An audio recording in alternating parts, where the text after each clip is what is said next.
الحمدللہ رب العالمین والصلاة والسلام علی سید الانبیاء والمرسلین۔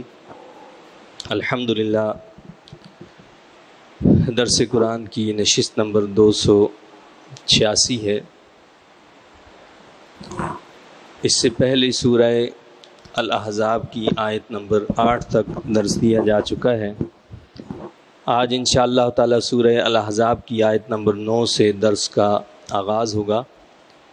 یہ سورہ احزاب کا نواں رکوع ہے، دوسرا رکوع ہے۔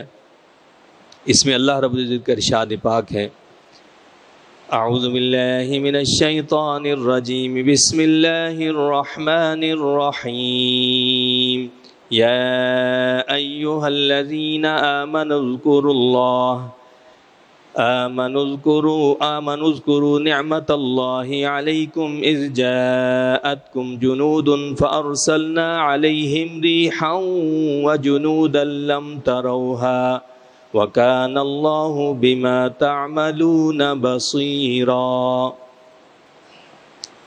اے ایمان والو، یاد کرو اللہ تعالیٰ کے احسان کو جو اس نے تم پر کیا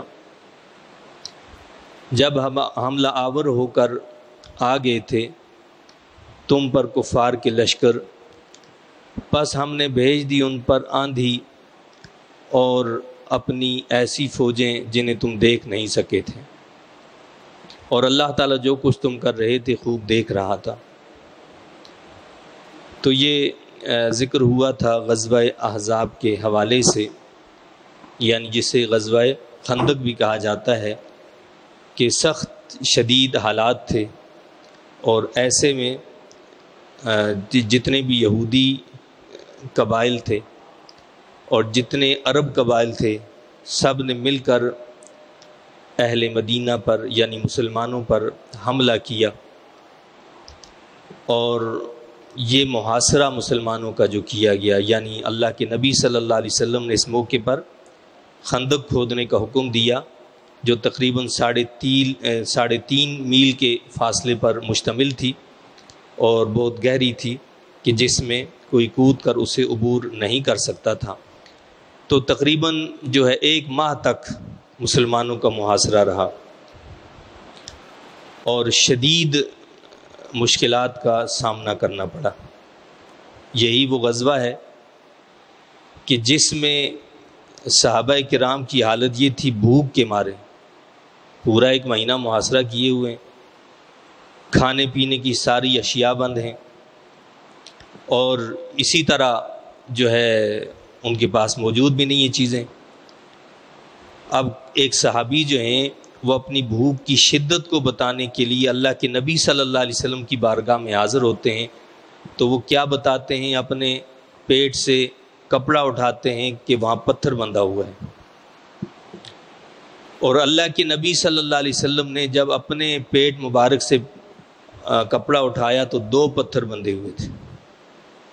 بھوک کی شدت کی بنا پر یہ عالم تھا کہ اپنی کمر کو سیدھا رکھنے کے لیے پیٹ پر پتھر باندھے ہوئے تھے۔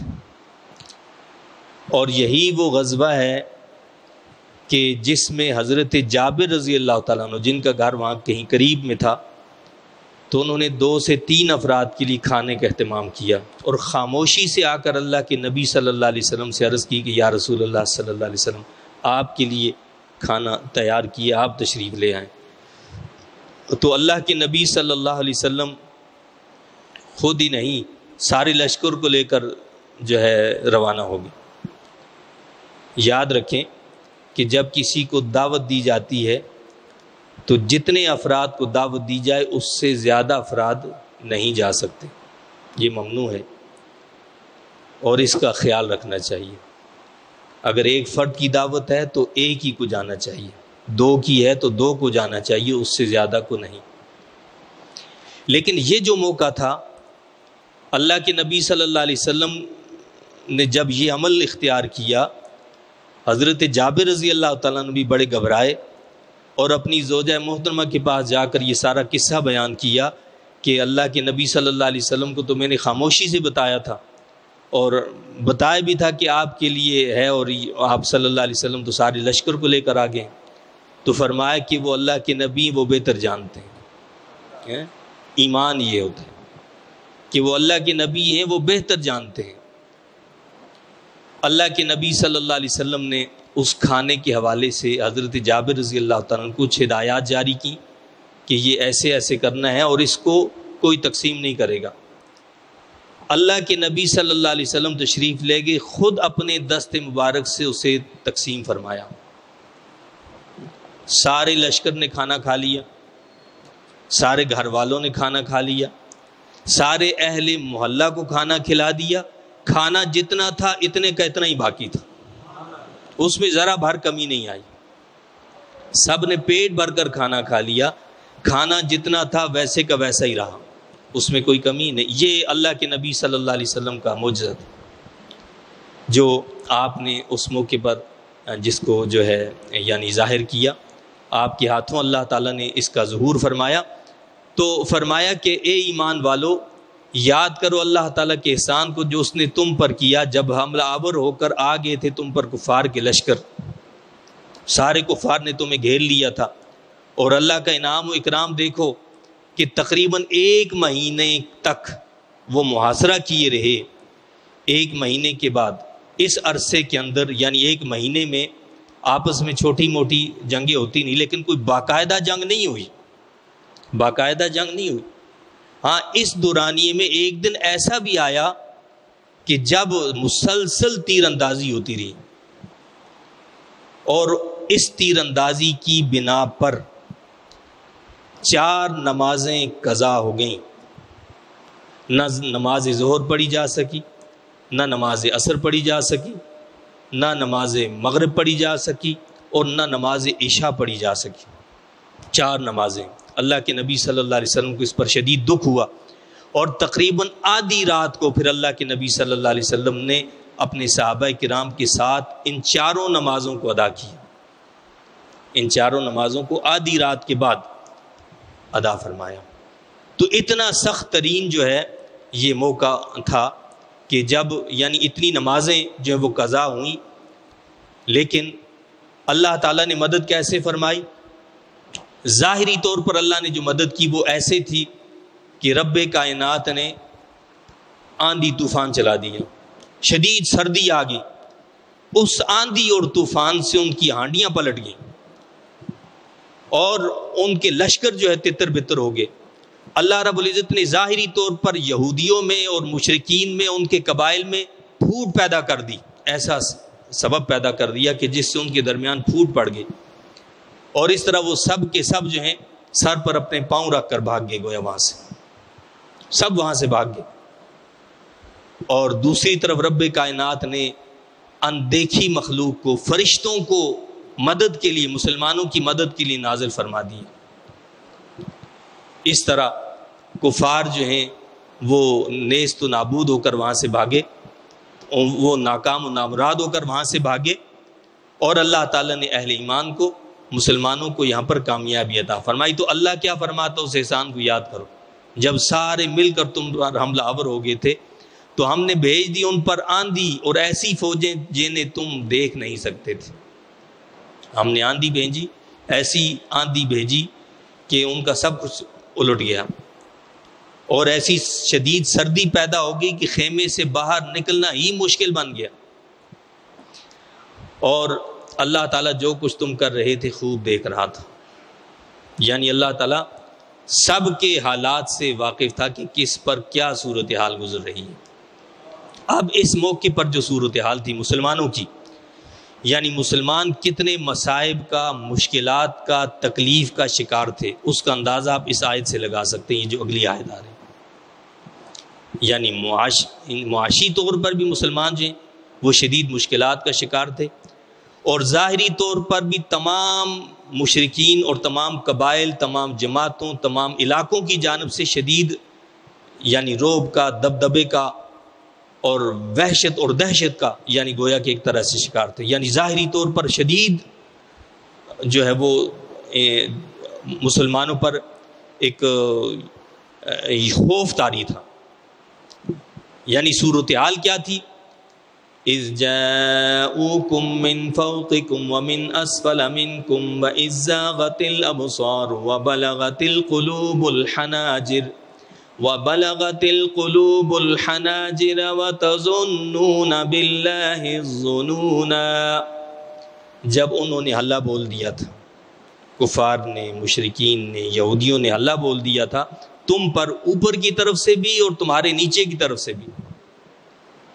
یعنی مقصد کیا ہے کہ خود تو باہر سے وہ سارے قبائل کو لے کر تم پر حملہ آور ہوئے، اور خود تمہارے ملک کے اندر رہنے والے، تمہاری اسٹیٹ کے اندر رہنے والے جو یہودی تھے ان کو بھی اپنے کے ساتھ ملا لیا تھا انہوں نے. تو گویا اس طرح ہر طرف سے تمہیں گھیر لیا تھا، تو اوپر کی طرف سے بھی تمہاری نیچے کی طرف سے بھی تم پر حلہ بول دیا.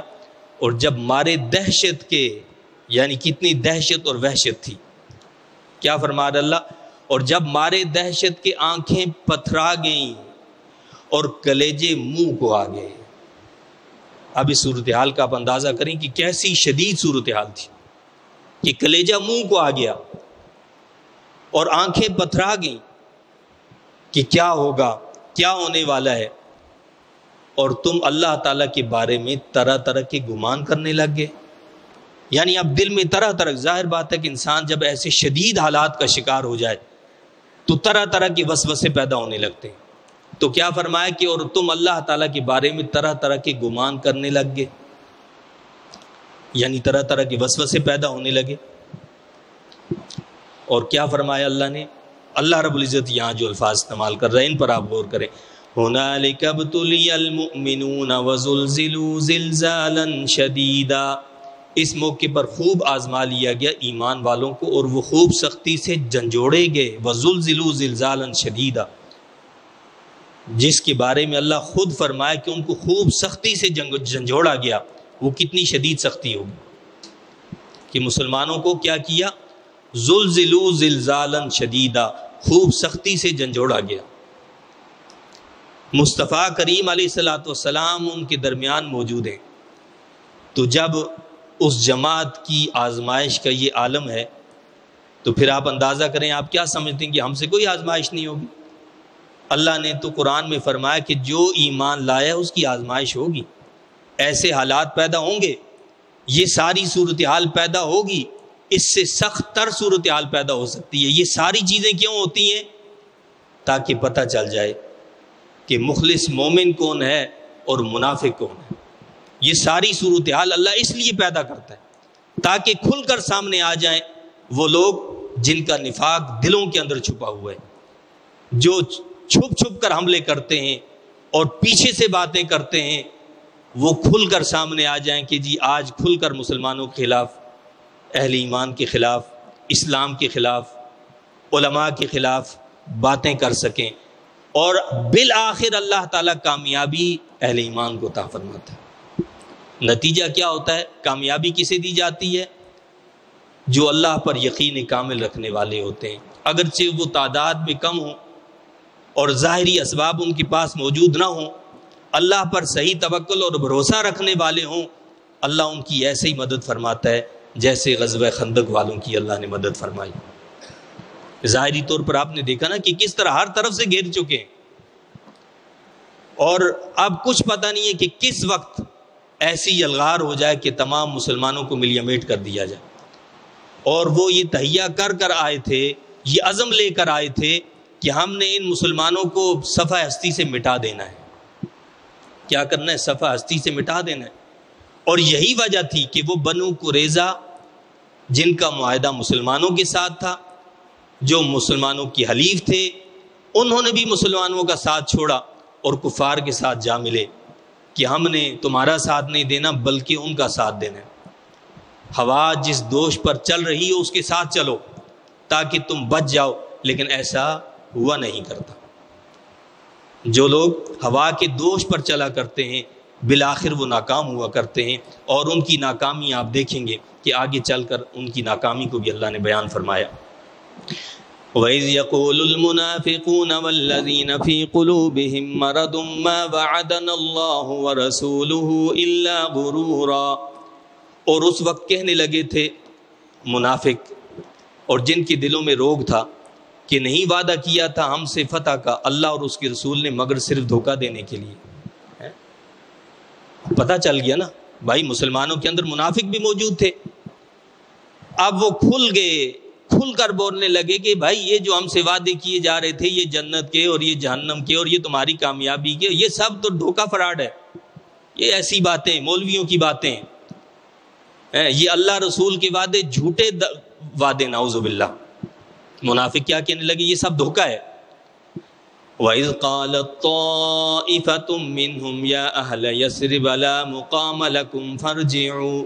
اور یاد کرو جب کہتی پھرتی تھی ان میں سے ایک جماعت کہ اے یثرب والو, یا اہل یثرب, یہ مدینہ طیبہ کا پہلا نام جو ہے وہ یثرب ہے.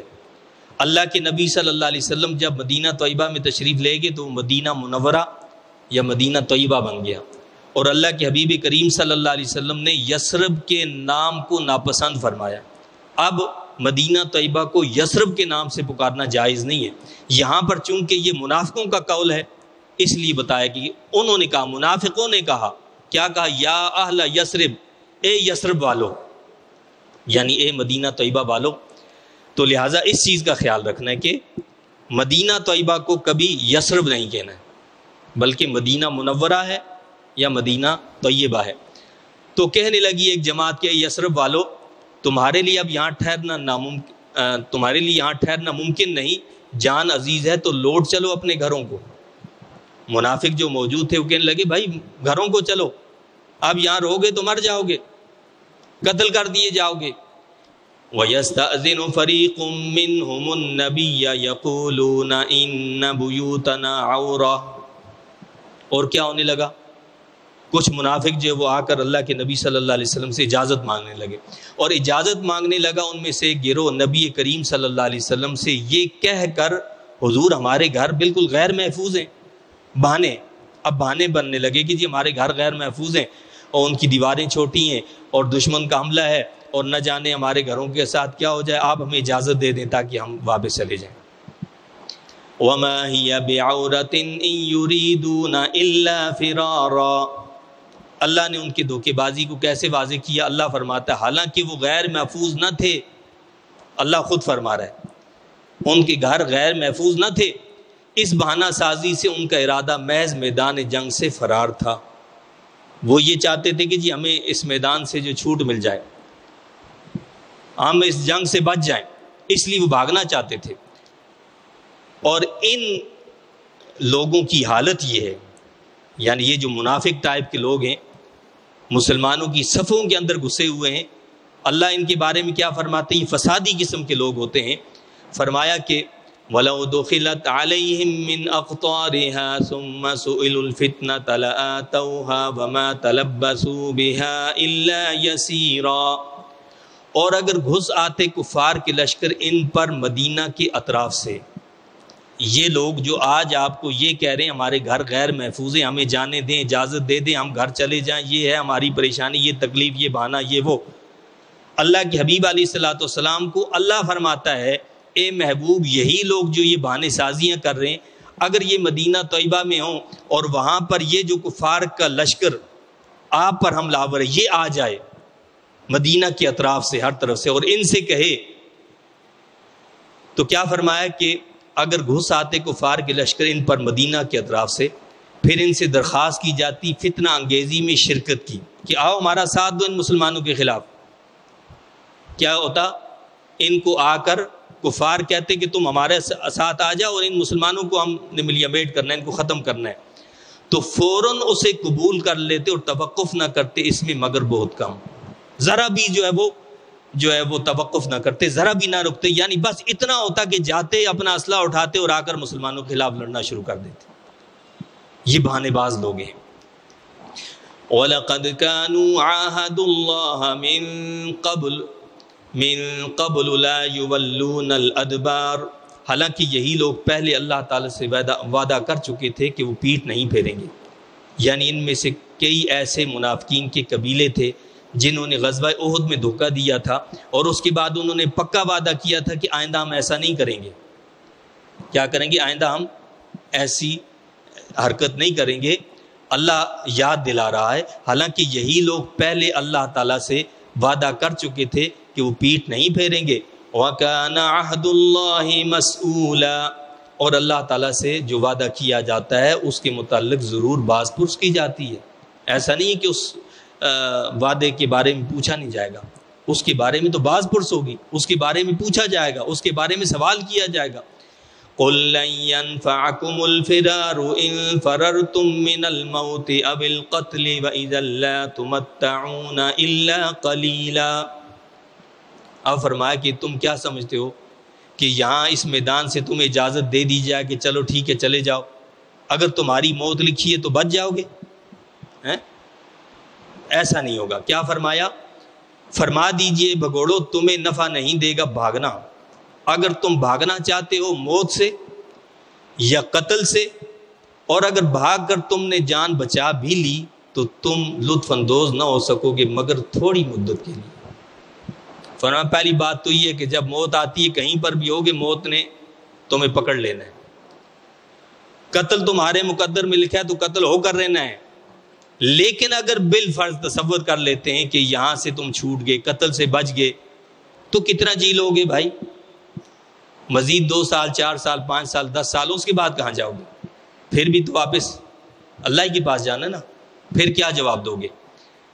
قُلْ مَنْ ذَا الَّذِي يَعْصِمُكُم مِّنَ اللَّهِ إِنْ أَرَادَ بِكُمْ سُوءًا أَوْ أَرَادَ بِكُمْ رَحْمَةً، فرمائیے کون بچا سکتا ہے تمہیں اللہ تعالیٰ سے اگر وہ تمہیں عذاب دینے کا ارادہ کر لے یا اگر وہ تم پر رحمت فرمانا چاہے؟ کیا فرمایا کہ اگر اللہ تمہیں پکڑنا چاہے تو بتاؤ کون تمہیں بچا سکتا ہے اس سے؟ ہاں، اللہ رحمت فرمانا چاہے تو اس کی رحمت کو کوئی روک نہیں سکتا، لیکن اس کی رحمت کس کے لیے ہے؟ کہ جو سچی توبہ کر کے اس کی طرف پلٹ آئے، جو معافی مانگ لے، جو توبہ کر لے، اس کی رحمت کا دروازہ کھلا ہے۔ فرمایا کہ اللہ کی رحمت اس پر برسنا شروع ہو جائے گی۔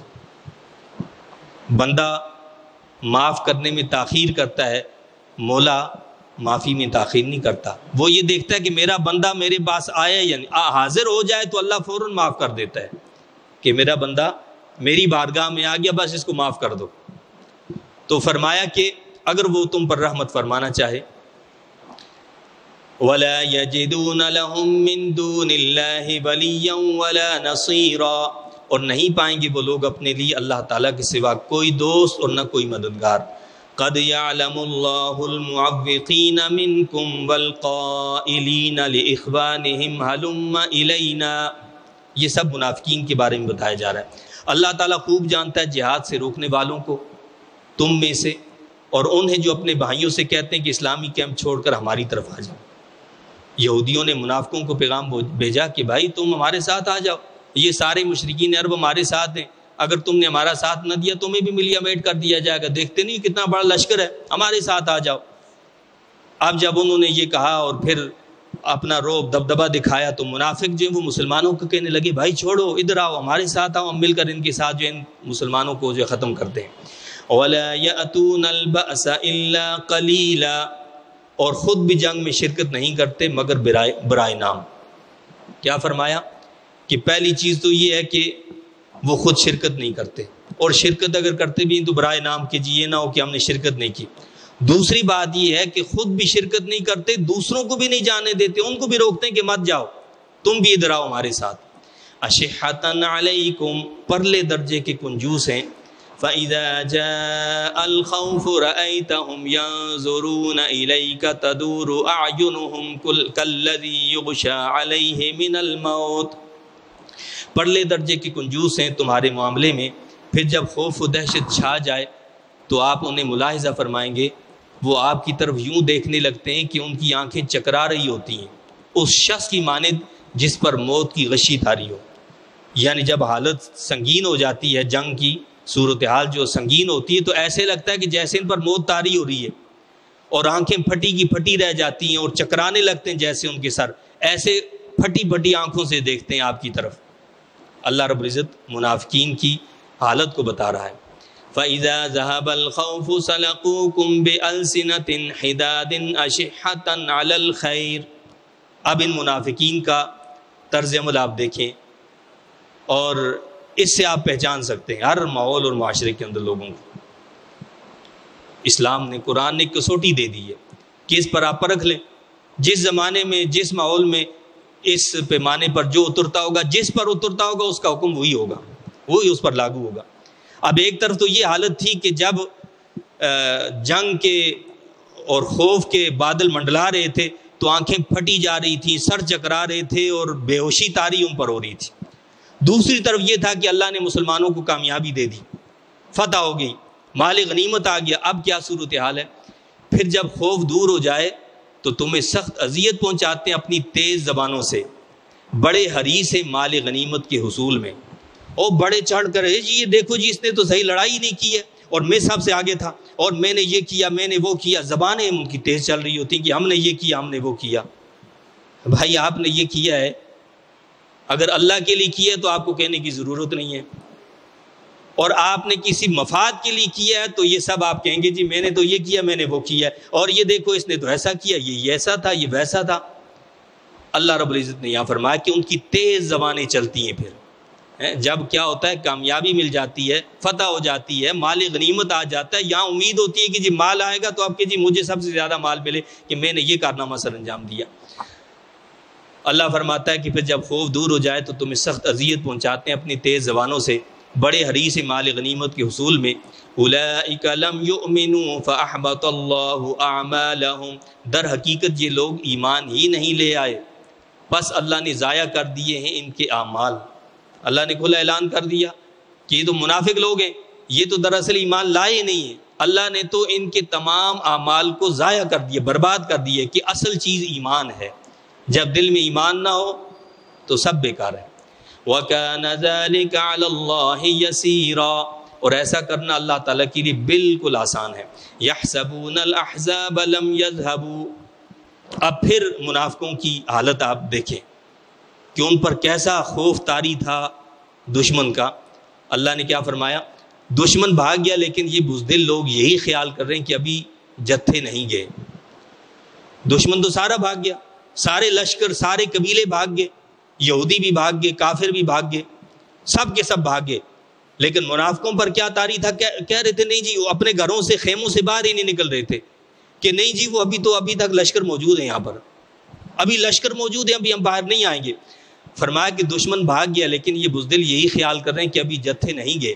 وَإِن يَأْتِ الْأَحْزَابُ يَوَدُّوا لَوْ أَنَّهُمْ بَادُونَ فِي الْأَعْرَابِ يَسْأَلُونَ عَنْ أَنْبَائِكُمْ، اور اگر جتھے دوبارہ پلٹ کر آ جائیں، یہ پسند کریں گے کہ کاش وہ صحرا میں بدوؤں کے ہاں ہوتے، آنے جانے والوں سے تمہاری خبریں پوچھتے۔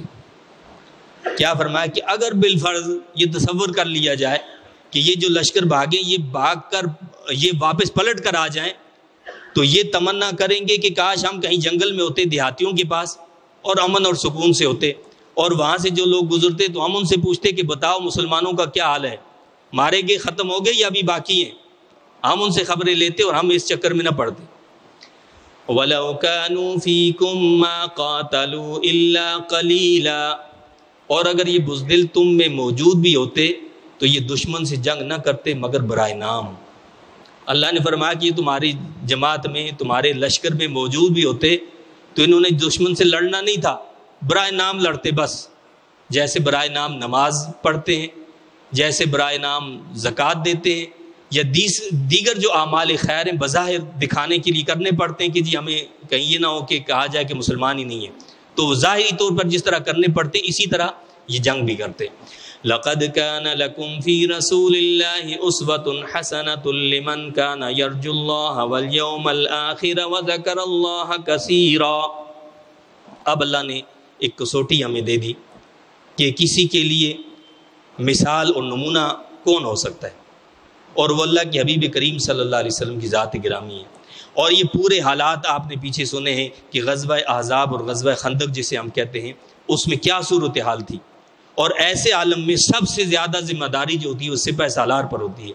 سپہ سالار اعظم خود محمد رسول اللہ صلی اللہ علیہ وسلم کی ذات گرامی تھی، اور ہر طرف سے تمام قبائل اور تمام کفار جو ہیں وہ حملہ آور تھے۔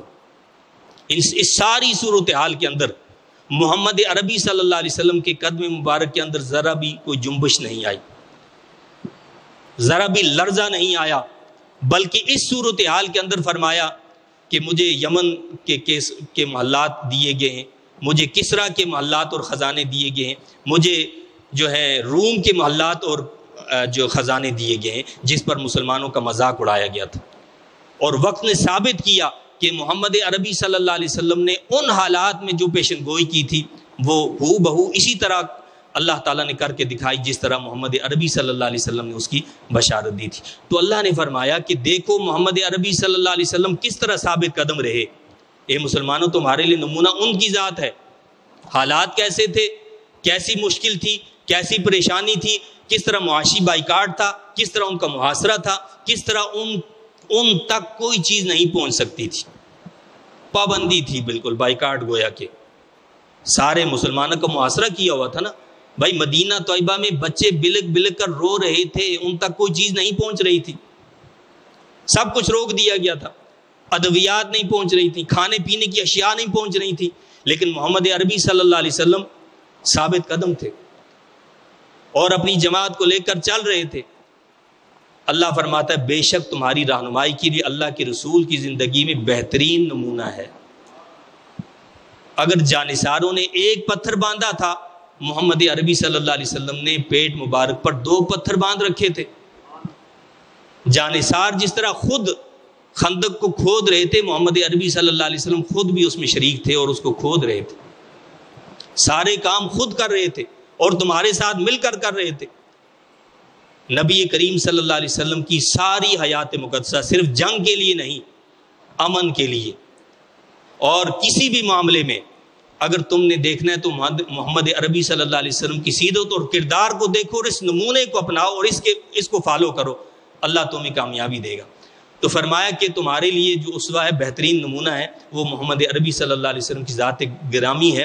یہ نمونہ اس کے لیے ہے، بس شرط یہ ہے، کس کے لیے یہ نمونہ ہے؟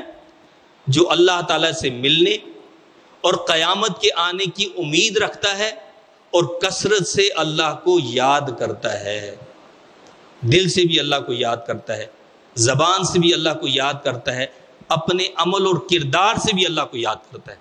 اس کے لیے اللہ کے نبی صلی اللہ علیہ وسلم نمونہ ہو سکتے ہیں، باقی کسی کے لیے نمونہ نہیں ہو سکتا۔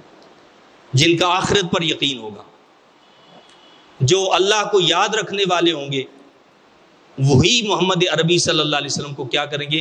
اپنے لیے نمونہ بنائیں گے۔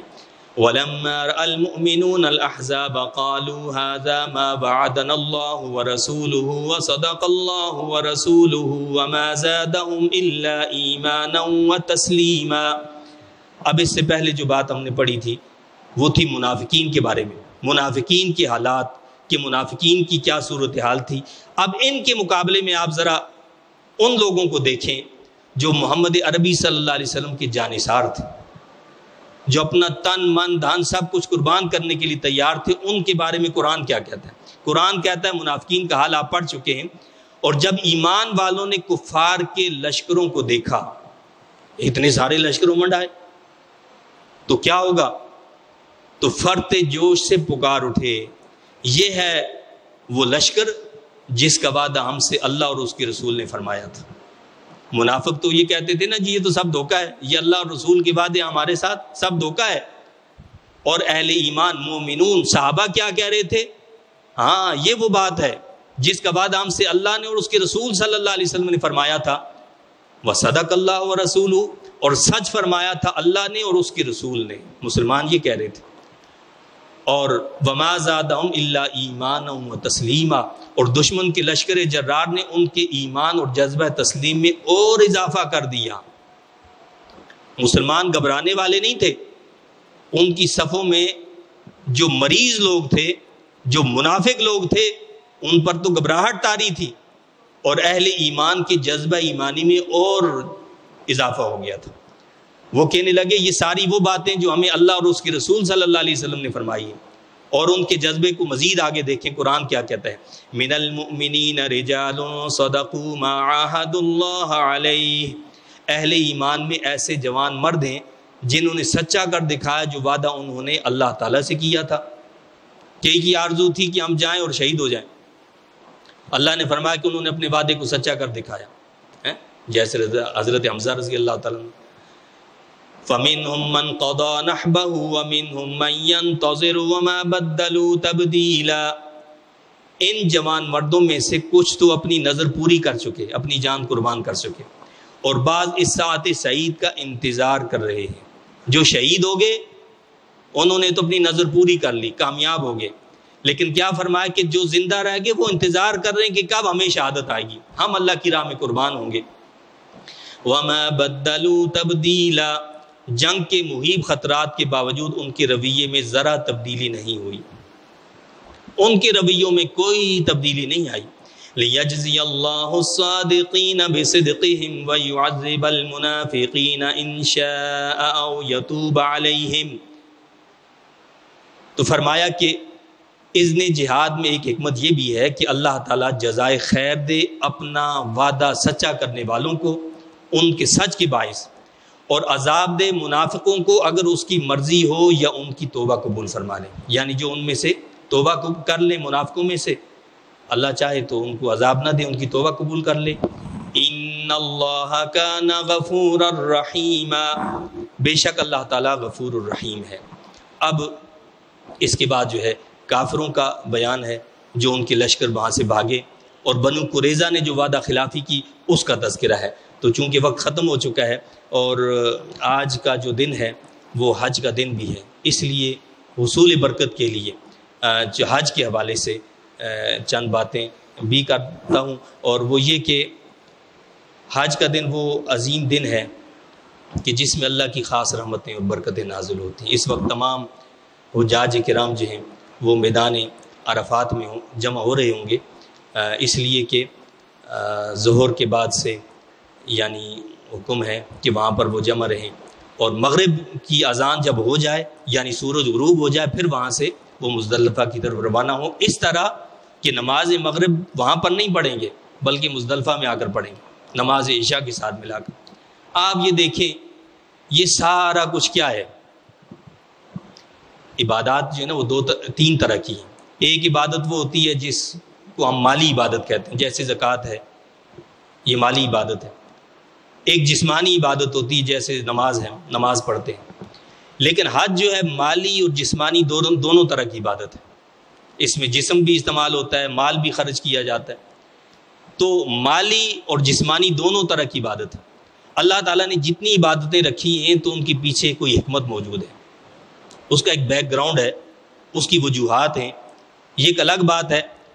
وہ شاعر مشرق کی طرح کہ انہوں نے فرمایا تھا کہ رگوں میں وہ لہو باقی نہیں ہے، رگوں میں وہ لہو باقی نہیں ہے، وہ دل وہ آرزو باقی نہیں ہے، وہ دل وہ آرزو باقی نہیں، وہ ایمانی جذبے والا جو لہو ہے وہ اب باقی نہیں رہا، وہ دل جو عشق مصطفیٰ میں تڑپے وہ بھی نہیں رہے، اور وہ آرزو جو ملاقات الہی کے لیے تڑپ رہی ہو، آرزو دل میں تمنا ہو کہ میں اپنے رب سے ملوں، وہ بھی باقی نہیں رہی. نماز و روزہ و قربانی و حج یہ سب باقی ہیں، تو باقی نہیں ہے. کیا کہتے ہیں علامہ اقبال؟